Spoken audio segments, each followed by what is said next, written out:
Anong gagawin ko? Paluran mo muna, tapos ang number ibigay mo doon kang anit. Ano yun? Ako na lang makausap, basta ano mo lang, isip lang sa cellphone ko ang number. Tapos, magkano load? Mga 50 lang pantawag lang kamo. Hindi ko kilala sinasabi mo. Ako nga, ang matawag nga, isip mo lang ang ako sinasabi. Paluran mo muna sila kare. Ano na load?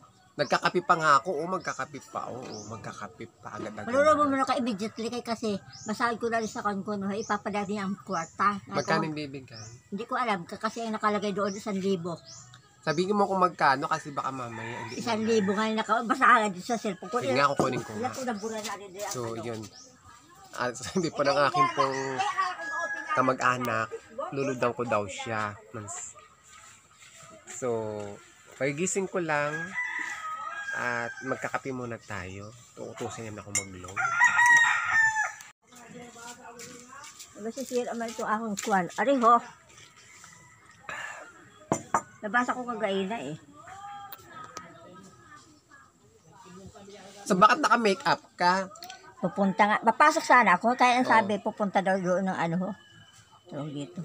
Sa ano? Kasi hindi kami ito ba yung masib yata.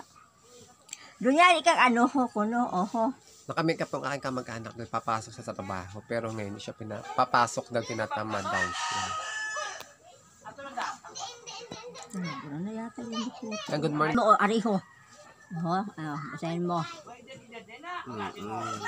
Dahil kailangan niya rin ang number ko daw para matawagan daw ako. Kilala mo na siya. Oo, ako makausap tapos isibol doon sa ang number ko para i-abot sa ina cellphone para matawagan ako. Pera? Ito, dalan mo. Ay, isulat mo yung number.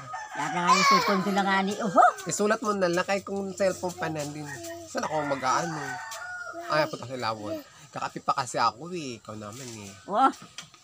50 lang. Ibayad ko pa rin 50 dito. So guys, maraming salamat po sa mamaya. aking upload video for today. Thank you for Basta watching. sinawad ka pa.